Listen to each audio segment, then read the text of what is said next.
So, apparently, some politicians want to bring back caning into our Malaysian schools again. Yeah, the good old rotan. Some say it will fix discipline, others say it will just bring back trauma. So, today, let's talk about it honestly and openly. Let's get started.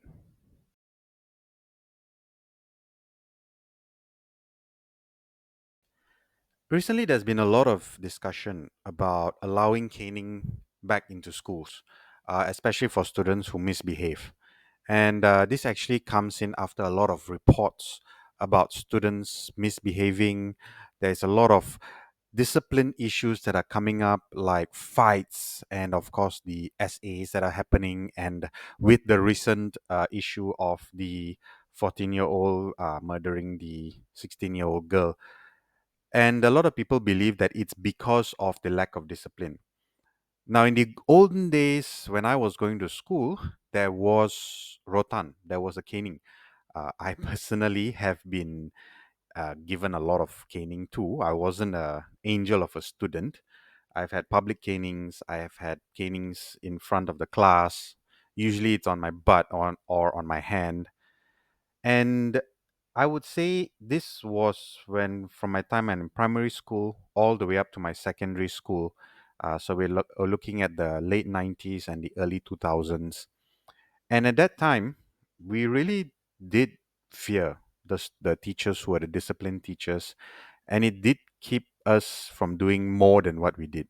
Now, again, I was no model student. When I was standard six, which is 12 years old, after the big government exam, I actually wore, instead of the normal dark blue pants to school, I wore uh, don't ask me why, but I wore brown jeans to school. Now I was into performing. I would love to sing in front of the school.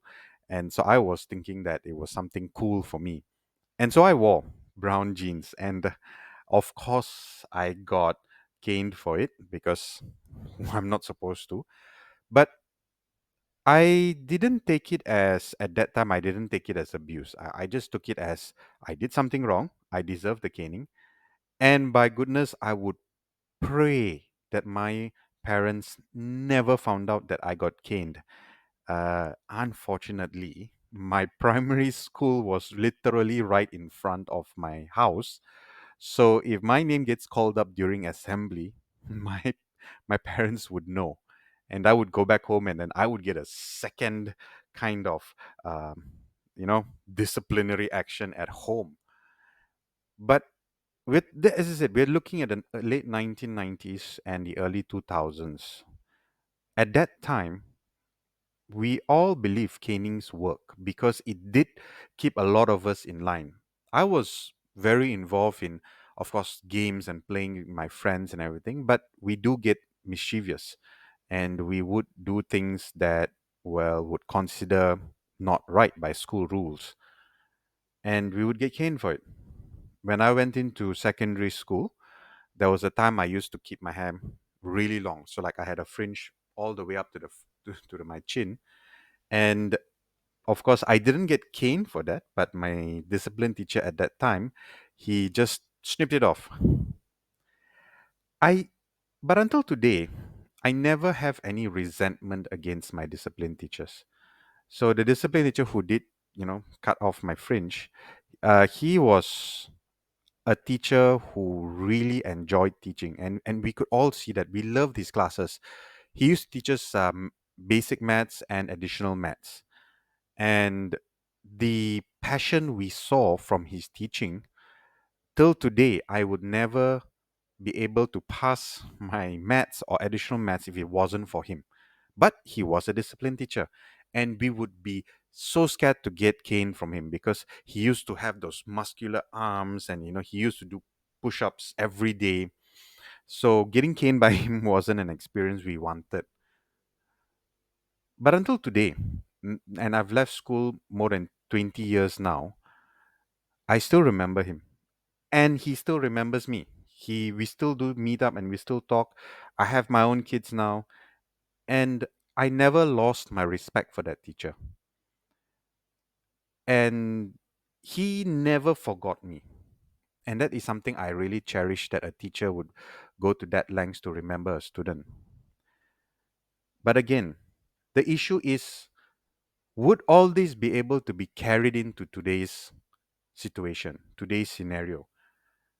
Me, personally, I don't really think so. Now, here's the reason why I don't think so. Now, even though I am for the we need to have disciplines in school, that students need to be made sure that they follow the rules. There has to be boundaries put as to what a student can do in school. There has been really scary things that have been happening in school, and even in my old school, where my old secondary school.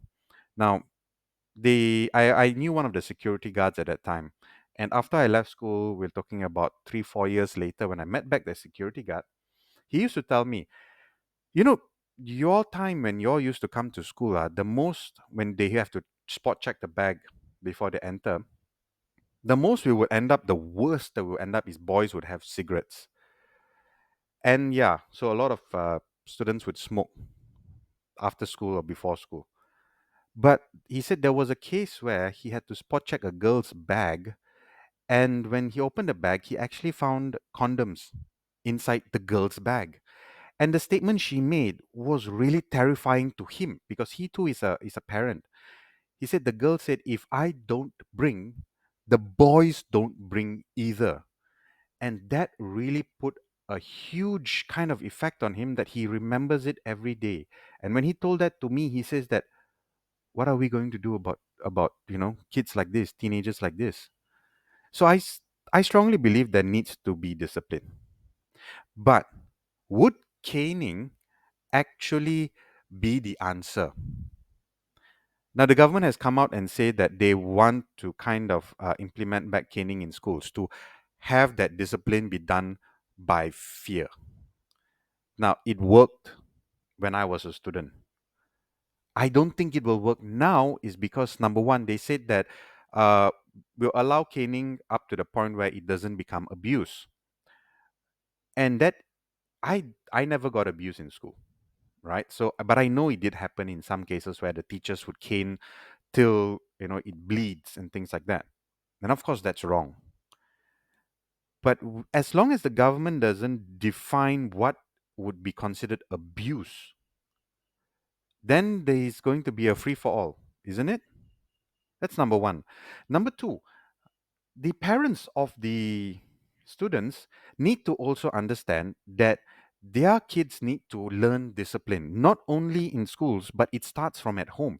At home, there must be boundaries set. So then the children would know, okay, I can do a lot of things, I can explore the world, but in the means that as long as it doesn't break the rules and the regulations and law, and it doesn't go past the boundaries of common ethics. That's the parents and the school. The school needs to understand that the children are not just there just to learn the book knowledge, right? They are there to learn a lot about life. At home, they only learn between these four walls. When they go out to schools, their mind is broadened up to more different things, like meeting with different students, meeting with teachers, meeting with a lot of people that would actually end up shaping who they are. Now, if the schools don't look at the students as someone who's coming here to learn life lessons, but just to learn book knowledge, then of course you're going to try to, okay, I'm going to cane you every time you don't do your homework. And that's it. That's their resolution. But if we look at them as a holistic, as the students as in a holistic manner, we would understand that forming them in this day and age, forming them takes more than just fear. It takes dedication. It takes sitting down with the children and really understanding what is going on in their lives. Now, a lot of teachers will say that we don't have the time. We have 30 students, 40 students in some classes. How do we have the time to sit down with every student to make sure that every student is okay? But that's not the what we are really looking at. So in a lot of cases, teachers have the first hand to actually look at the students and says that, okay, this student, I feel that there is something really not going well with him or her. Now, what do we do? If the teachers are not given an avenue to say, okay, this student needs to be referred to this party to make sure that everything is all right. Is there trouble at home? Is there trouble with them themselves? So one of the suggestions that came up was to have more counselors in school, and I agree with that. I really do. We need more counselors in school, but the sad truth is that there are not enough counselors to go around. So I feel like in the long run, more people need to be trained to be counselors. More people need to be trained on how to handle the teenagers of these days and not take what we did 20 years ago and copy and paste it to now, because times have changed. Even when I used to get caning in school, that was actually compared a very mild form of discipline compared to what was during my dad's time or during even my brother's time, where they're 20 years older or 15 years older than me. The difference from then until my time was already a big difference on how they were disciplined then and how I was disciplined in school. So we can't use that same mindset to build it into today. It will not work. And the fact is that what I keep on saying in the videos that I've said so far, there needs to be an in-depth understanding as to why it's happening. Not just say, okay, it's like taking medicine for a flu.